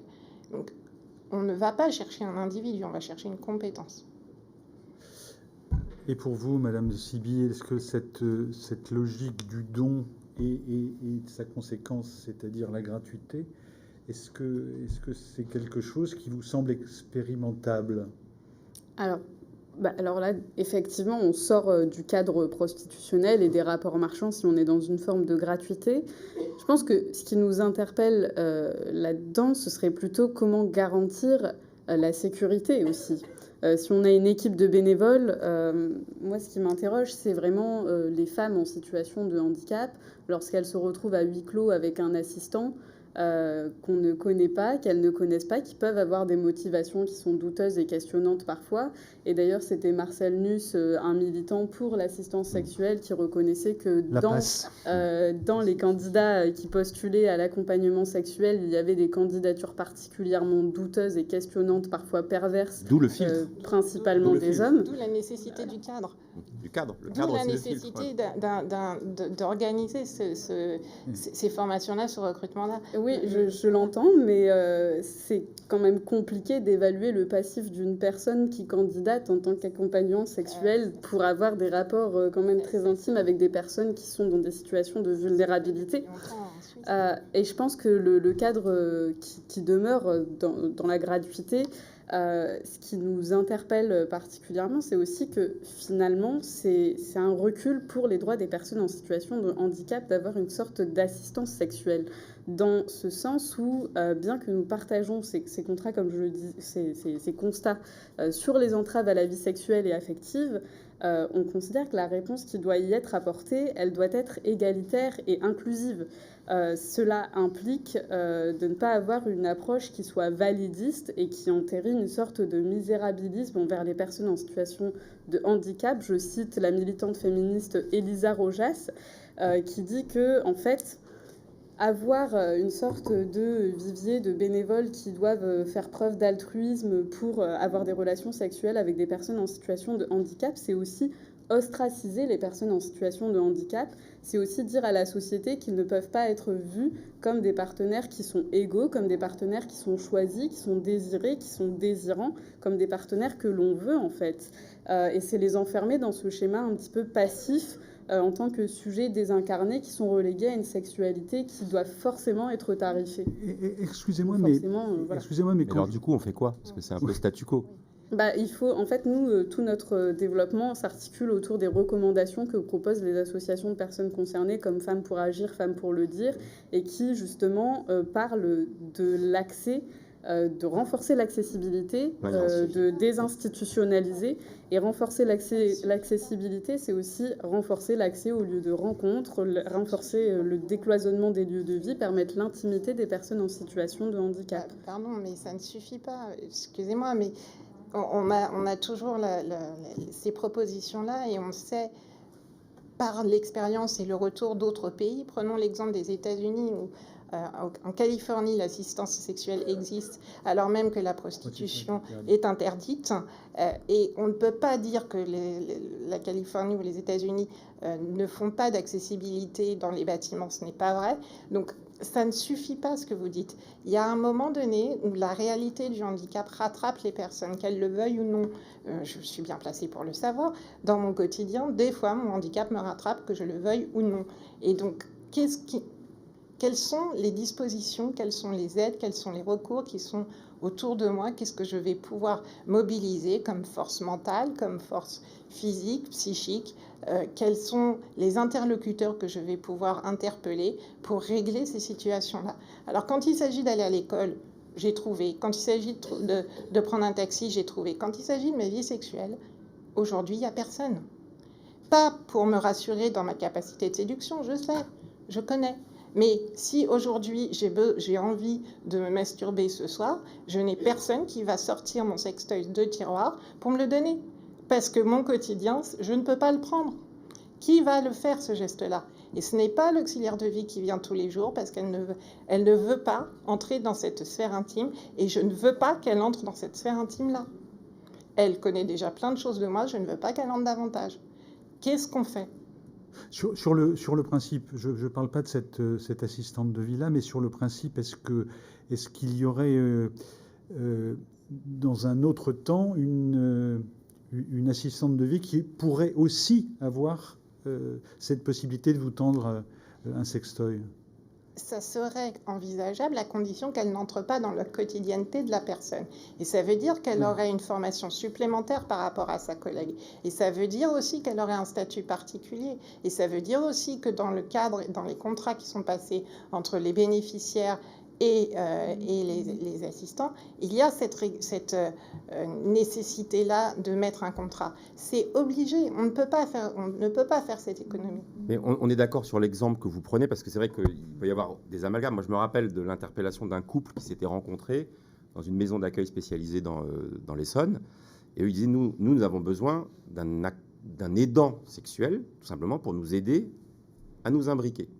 Et nous ne voulons pas que ce soit notre auxiliaire de vie qui vient 3 fois par jour et qui s'occupe de nos repas, de notre toilette, etc., parce qu'on considère que c'est notre jardin secret. Donc là, on est sur une autre problématique qui est celle de l'aide à pouvoir avoir accès à sa propre sexualité quand on en est empêché par des raisons physiques. Là, je pense qu'il n'y a pas un gramme de débat. Il faut qu'il y ait une sorte de professionnalisation et que dans les services d'accompagnement à la vie sociale, dans les SAMSA, et donc socialisés, couverts par de la PCH ou d'autres prestations, on puisse bénéficier. Ça, ce n'est pas un problème. Oui, mais aujourd'hui, ce n'est pas possible. Donc, légalement, ce n'est pas possible. Donc, il faut un cadre juridique. Je ne sais pas si... Alors, moi, je veux bien... Alors là, pour le coup, si vous me dites que légalement, ce n'est pas possible, ça, pour le coup, je veux bien travailler. Et la loi, c'est vous, hein? Oui, mais justement, justement, si on me dit que c'est interdit d'avoir une personne qui n'a pas, elle, de relations sexuelles, mais qui aide une personne à avoir accès à la sexualité. Donc, je reprends l'exemple, et je reprends l'image qui m'avait utilisé. L'imbrication. On a besoin de quelqu'un pour nous aider à nous imbriquer, de prendre la jambe, la passer par-dessus, nous aider. Donc, c'est un tiers qui n'a aucun... alors, si, est-ce que assister à un acte sexuel... C'est une pornographie. Voilà. Bon, mais pour moi, ou l'exemple de pouvoir aller chercher le sextoy, me le passer, etc., c'est un métier, on doit être formé aux mots, etc. Donc ça, s'il y a des obstacles juridiques, je veux bien qu'on regarde ensemble comment on peut les lever. Mais ça, on va dire que c'est pas la partie qui agite le débat. La partie qui agite le débat, c'est celle d'avoir une personne que je paye pour avoir un acte sexuel, avec l'argument que moi j'ai beaucoup entendu, l'argent crée la distance. Voilà. Comment psychanalyse? Comment psychanalyse, peut-être. Oui. Peut-être. Oui. Il y a aussi question de s'allonger. Non, de s'imbriquer. De s'imbriquer. Mais moi j'entends quand même parce que vraiment l'argument qui consiste à dire il faut faire une dérogation au droit français qui est devenu de plus en plus abolitionniste. Et je veux saluer, puisque à l'époque, le débat, il était à l'intérieur de mon propre conseil départemental, vous allez comprendre, parce que la rapporteure de cette loi de 2016, c'était ma vice-présidente au conseil général chargée de l'égalité femmes-hommes, qui s'appelle Maud Olivier, que je salue. Et donc, nous avions une bonne dispute entre socialistes, et pas que, sur le sujet. Et j'ai entendu ces arguments, qui est de dire on ne peut pas faire un droit dérogatoire au nom d'une exigence vertueuse, parce que demain, ce sera des coups de canif de plus en plus forts dans l'abolition du système prostitutionnel. Donc c'est pour ça que le mode rémunéré et le modèle suisse ou autre, je pense qu'on peut essayer d'inventer quelque chose d'autre. Je me disais peut-être que l'image qu'on peut utiliser, parce que là pour le coup, même si la France est très en retard, mais en matière de rampe d'accès, on fait. Alors évidemment, ça n'a rien à voir avec la sexualité qui est autrement plus comment dirais-je, interrogeante sur la personne, l'individu, mais si autour de cette table on réussissait à faire de l'expérimental, quelle est vous la rampe d'accès à la sexualité, à son corps? Peut-être c'est aussi une question de mots. Peut-être que c'est la question de l'intégralité de son corps, retrouver son corps plutôt que être assisté sexuellement. Non? Quelle est la possibilité d'une rampe d'accès? Oui, je pense que ça y répond aussi, mais je voulais juste rebondir légèrement sur les réponses d'avant. On est d'accord qu'il y a une différence entre l'assistance sexuelle et l'aide sexuelle. Et pour nous, l'aide sexuelle, ce que vous décrivez tout à l'heure, recevoir un sextoy, quelqu'un qui vous donne le matériel, qui le nettoie, peu importe, fait partie des recommandations du CNCPH et c'est parfaitement acceptable. Nous soutenons aussi ces propositions-là. C'est tout à fait différent d'avoir une assistance sexuelle et d'engager, ce que nous disions tout à l'heure, une personne extérieure qui serait rémunérée pour avoir des relations sexuelles, donc tarifées. Et donc là, on rentre dans un cadre qui relève de l'exploitation sexuelle et économique. Donc il y a dans un premier temps ceci. Et juste pour rebondir aussi sur ce qui était dit sur l'argent qui crée de la distance, nous, au Mouvement du Nid, on accompagne des personnes en situation de prostitution depuis 80 ans. On en accompagne 1300 par an. Et ce qu'elle nous raconte, c'est pas que l'argent crée de la distance, c'est que la prostitution et cette activité même crée de la distance. Parce que lorsqu'on a des actes physiques, sexuels qui sont répétés, mais que l'on ne désire pas de notre côté, mais qui sont en fait contraints parfois socio-économiquement, parce qu'on a besoin d'argent, ou alors psychologiquement ou physiquement, elles le ressentent comme une violence. Et cette violence, elle crée aussi un phénomène de dissociation. Et donc là, on entre dans les conséquences psychotraumatiques de la prostitution qui font que lorsqu'elles ont ces actes sexuels répétés avec les personnes, les clients, elles mettent cette distance automatique qui est un mécanisme naturel du cerveau pour éviter, pour en fait tout simplement protéger le corps, pour protéger l'intégrité du corps. Et ça, c'est un phénomène qui est assez répertorié. On sait que dans le monde, plus de 80% des personnes en situation de prostitution souffrent du syndrome de stress post-traumatique à des taux plus élevés que des vétérans de la guerre du Vietnam. Et ça, du fait de ce phénomène de dissociation engendré par la violence prostitutionnelle. Là, vous évoquez la question du consentement. On peut imaginer qu'une personne, y compris si elle est en situation de handicap, est dans une demande, mais dans un empêchement corporel. Mais donc, si elle est dans la demande, il y a un consentement. Alors non, parce qu'être dans la demande peut créer aussi une relation inégalitaire. On peut être en demande d'une relation sexuelle avec une personne qui n'en veut pas. Et dans ce cas, il n'y a pas de consentement éclairé et libre entre les deux parties. À partir du moment où on considère que la prostitution est une violation de la dignité humaine, est un obstacle à l'égalité femmes-hommes, et que le consentement ne peut pas être acheté, le consentement n'est pas libre dans l'acte prostitutionnel. Il est vicié par le paiement. Si on était face à deux personnes qui étaient consentantes et libres, il y en aurait une qui n'aurait pas besoin de recevoir d'argent. Je vois que là, on est sur un une difficulté, même s'il y a don, s'il y a gratuité, etc. Mais ça, vous l'avez expliqué tout à l'heure. Je voudrais qu'on revienne un instant, si on a pu faire une petite modification avec l'assistant vocal de Rémi Gendarme Cerquetti. Est-ce que vous nous entendez? Et à cette heure du débat, quelles remarques pouvez-vous faire, monsieur Gendarme Cerquetti?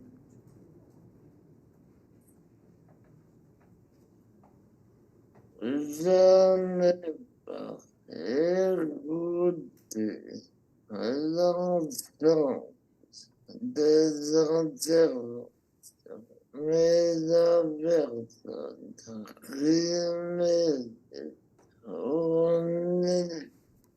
me semble vraiment très intéressant en étant en situation de handicap. On va rester en situation en étant handicapé. On peut être tout à fait contre la prostitution et ne pas partager les actes de Judas. Ça va se réjouir ensuite des propositions du style NE.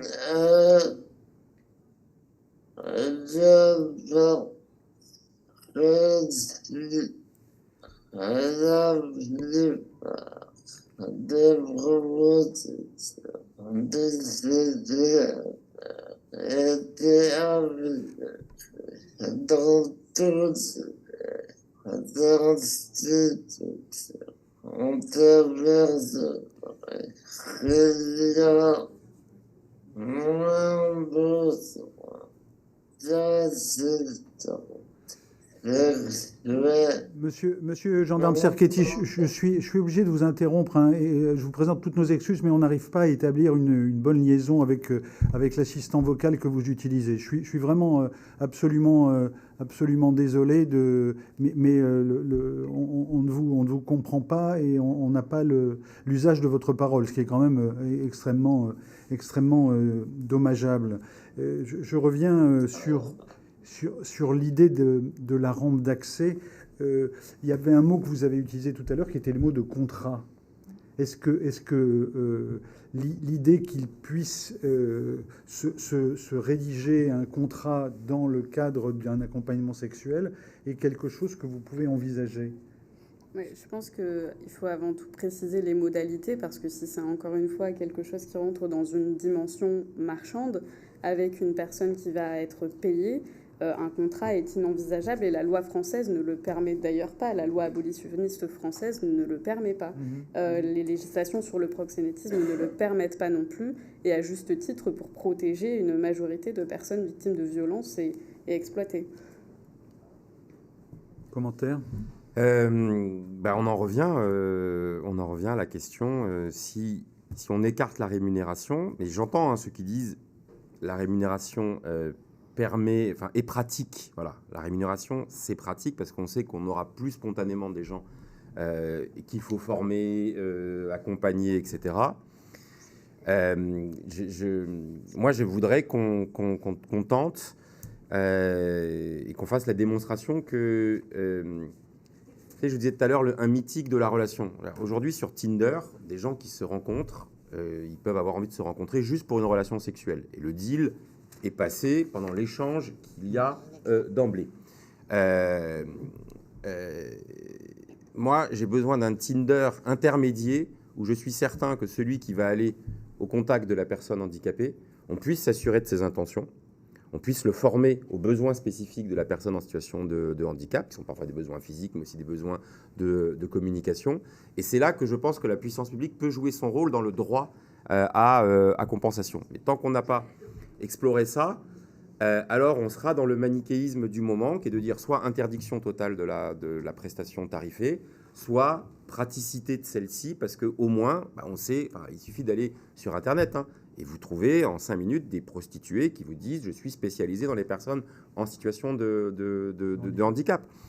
Et donc entre les deux, est-ce qu'on est capable d'inventer ce chemin à la française? Je ne sais pas, mais essayons. Ce que j'aurais bien rajouté, moi, au débat qu'on a, c'est qu'il ne s'agit pas de rajouter de la violence à de la violence. Il ne s'agit pas d'opposer une souffrance qui est celle des personnes qui ne peuvent pas accéder à leur vie sexuelle à la souffrance et à la violence de ce que peut représenter la prostitution. On n'est pas dans cette recherche-là, on n'est surtout pas dans cette recherche-là. Il n'est pas question de nier l'un pour bénéficier à l'autre et inversement. Ça n'est pas entendable. Je ne considère pas que parler d'assistance sexuelle, c'est exactement la même chose que de parler de la prostitution qu'on connaît et je pense qu'on est tous d'accord dans cette salle pour dire que c'est absolument pas possible.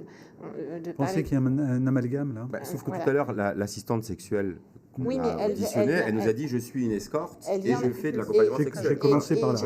Et elle a commencé en tant que travailleuse du sexe. Mais je pourrais donner d'autres exemples de personnes qui sont assistants sexuels et qui ne sont pas du tout travailleurs du sexe et qui sont venus à l'assistance sexuelle par le handicap. Par le handicap. Donc totalement un autre parcours avec in fine la nécessité de trouver un positionnement professionnel pour aider les personnes qui connaissaient et qu'il y avait un souci dans ce qu'ils voyaient, dans ce qu'ils vivaient, dans ce qu'ils accompagnaient, ou elle accompagnait en l'occurrence. Déjà, donc voilà, je voulais vraiment qu'on ne fasse pas cette erreur de penser que parce qu'on défend l'assistance sexuelle, on ne prendrait pas soin du droit des femmes, qu'on n'aurait pas conscience de la violence. Au contraire, on en a extrêmement conscience, notamment de la violence des femmes en situation de handicap qu'elles subissent. On a eu le débat d'avant qui en parlait bien. Qui en parlait très bien. Ça serait complètement stupide de notre part d'avoir ces positionnements-là. Ce n'est pas ça. Au contraire, on estime que si on parle de sexualité, si on permet à des personnes en situation de handicap qui aujourd'hui n'ont pas les armes, n'ont pas l'accès, ne connaissent pas leur corps, ne savent pas, est-ce que la personne qui est en face de moi a le droit de me toucher sans que je lui ai dit oui? Si ces questions-là ne sont pas posées à un moment donné, on n'en fait pas des êtres humains. On nie leur humanité. Et toute la question de l'assistance sexuelle soulève ça. Et c'est ces débats-là qui sont importants. Donc moi, je n'oppose pas les deux. Je n'oppose pas la prostitution, le combat contre la prostitution à la mise en place de l'assistance sexuelle. Au contraire, je trouve qu'il y a là-dessus un endroit où on peut se rejoindre par rapport à la nécessité de lutter contre une violence qu'on connaît tous, qui est la négation de l'altérité et de l'usage de l'altérité comme étant un objet qu'on va acheter, qu'on va utiliser et pas considérer. Aujourd'hui, le positionnement que j'ai, c'est que la personne en situation de handicap qui n'a pas accès à sa vie sexuelle est considérée comme un objet, n'est pas sujet, n'a pas son corps, ne connaît pas le plaisir, ne connaît pas ce que tout le monde ici connaît, parce qu'il est en situation de handicap. Mon souci, c'est qu'est-ce que je fais pour elle. Comment vous entendez, Madame Siby? Je l'entends très bien et je suis ravie qu'on puisse se rencontrer sur le point de la lutte contre la prostitution qui constitue une violence. Moi, c'est juste simplement que dans les faits et factuellement, dans les pays qui ont réglementé la prostitution, qui l'ont légalisée finalement, l'assistance sexuelle qui a aussi été légalisée est répertoriée comme une forme de prostitution. Donc juridiquement, dans ces pays-là, l'assistance sexuelle est associée à la prostitution. En France, comme je le disais, lorsqu'on considère qu'un acte sexuel moyennant paiement relève de la prostitution, on entre dans le cadre prostitutionnel, on entre dans ces réalités-là. Et c'est vraiment un débat qui est... Enfin, c'est dommage parce que ça l'oppose, c'est violence contre violence. Et effectivement, il ne faut pas qu'il y en ait une qui puisse aussi exploiter l'autre. Et donc là, on rentre vraiment dans nous, on considère vraiment que l'assistance sexuelle rentre dans le débat sur la prostitution, aussi parce que législativement, et malheureusement en France, si on permet l'assistance sexuelle, c'est la loi abolitionniste de la prostitution qui sera amendée et à laquelle on va créer cette forme d'exception qui sera ensuite réclamée par l'ensemble de la société. Est-ce qu'on peut imaginer que le législateur évolue en la matière et revienne sur sa jurisprudence en matière de lutte contre la prostitution? Si c'était le cas, que feriez-vous? Ou comment vous positionnerez-vous par rapport à ce recul? J'imagine que vous le verriez comme ça, à ce recul de la législation française. Alors, si le législateur... Donc, des expérimentations comme a mené M. Gage, ou comme on a en Essonne, ou en Meurthe-et-Moselle, si ces expérimentations se mettaient en place, vous le verriez comme un recul de la philosophie législative française? Précisément, car la loi de 2016, lorsqu'elle est adoptée, on considère que la prostitution est une violence, qu'elle est un obstacle à l'égalité femmes-hommes, qu'elle détricote tout le tissu social des avancées féministes. Et si l'on permet une exception, si l'on ouvre la boîte de Pandore aux exceptions qui peuvent être posées à cette loi, ça pose des questionnements très profonds sur le plan philosophique, mais également sur le plan pratique, dans la lutte sur les violences qui est faite aux femmes. La loi abolitionniste de la prostitution, elle a été adoptée parce qu'on a fait le constat que la majeure partie des personnes en situation de prostitution sont des femmes qui sont migrantes, sont des femmes issues de la traite des êtres humains. Et ça, c'est vrai en France, mais c'est vrai partout en Europe, y compris dans les pays qui ont réglementé la prostitution. La prostitution, même lorsqu'elle est considérée comme un travail, ce sont les femmes les plus précaires, ce sont les femmes les racisées, ce sont les femmes les plus vulnérables qui exercent ce travail. Madame Siby, si on raisonnait par l'absurde, on pourrait se poser deux questions. Pourquoi, alors qu'il y a un tel, j'utilisais le terme tout à l'heure et je le mettais évidemment entre guillemets, de bricolage, pourquoi à partir du moment où il y a tellement de prostitution concernant les personnes en situation de handicap dans les établissements, etc., pourquoi la police ne fait-elle rien? Et pourquoi est-ce qu'il n'y a jamais eu de procès? Et pourquoi est-ce qu'une personne en situation de handicap qui a recours dans la plus grande des cachotteries à une escorte, pourquoi est-ce qu'elle n'est jamais condamnée à, alors je ne sais plus quel est le tarif, c'est 1 500 €, voilà, mais la loi n'est pas appliquée. Alors, on partage totalement ce constat, c'est une très bonne question.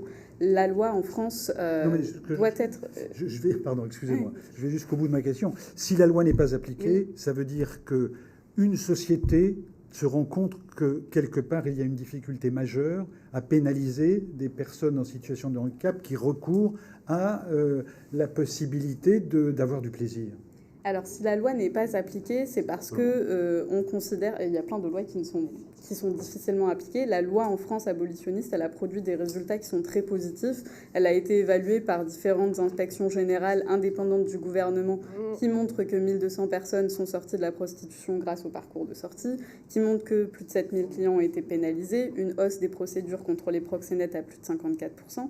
Il y a eu des vrais résultats. Il y a d'autres acteurs, pour en être, qui pointent aussi les effets de bord, l'invisibilisation d'une partie des prostituées, leur relégation aux franges encore plus dures pour elles de certains territoires, dans les bois, dans les forêts. Enfin, moi, je pourrais vous amener sur la N7 dans l'Essonne. Donc, j'ai voté cette loi. Enfin, je n'ai pas l'état d'âme.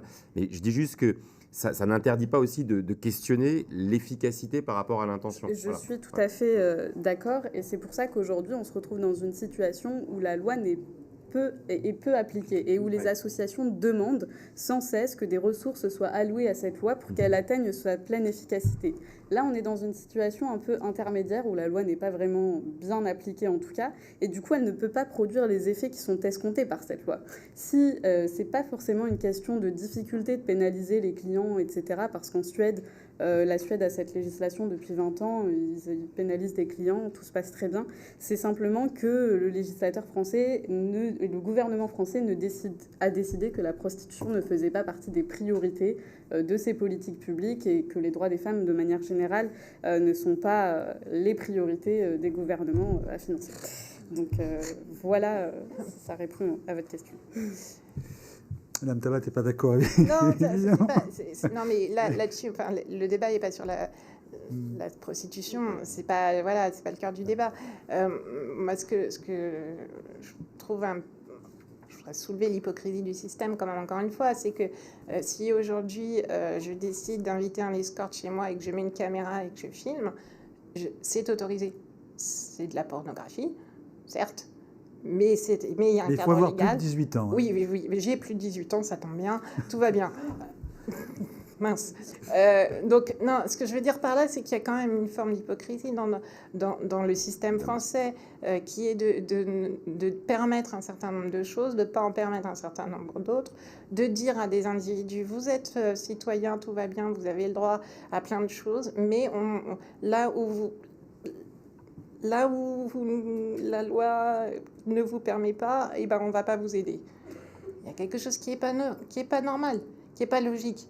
Alors, j'entends après toutes les questions d'éthique, toutes les questions de droit, la législation, tout ça doit évoluer. On doit trouver ce cadre à la française, peut-être trouver une voie qui n'existe pas, qui regarde ailleurs, mais qui s'adapte au contexte français sans aucun problème. Moi, je suis ouverte à toute discussion, mais on ne peut pas aujourd'hui se faire l'économie de dire que les personnes en situation de handicap, quand elles en font la demande, doivent pouvoir être aidées dans leur pratique sexuelle. Mais c'est différent de l'assistance sexuelle. Non, la pratique sexuelle, c'est la pratique sexuelle. Dans les recommandations du CNCPH, pour moi, il me semble que c'était quand même distinguer les aidants sexuels qui permettaient l'accès à la sexualité en aidant les personnes.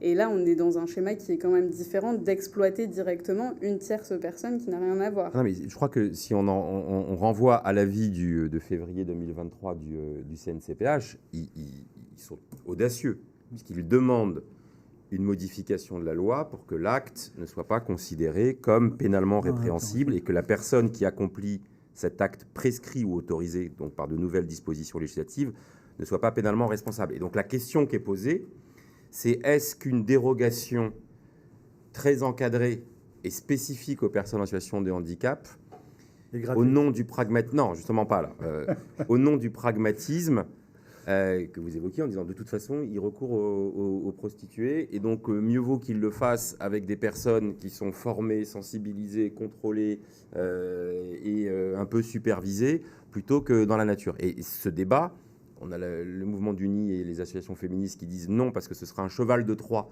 de remise en question de la loi abolitionniste et d'autres qui disent certes, mais en attendant on continue à bricoler pas de manière satisfaisante. Et donc moi, je redis, tant que ce débat n'est pas tranché, regardons s'il n'y a pas une autre option qu'à ma connaissance, on n'a pas encore exploré. Et voilà. Et donc, tant mieux si certains, et encore bravo à Shaïnès Kironi et Madame Boursier en Meurthe-et-Moselle, parce que je trouve au moins intéressant qu'on mette pas mette pas le débat sous la table. Parce que avec l'opposition de principe, du coup, c'est statu quo.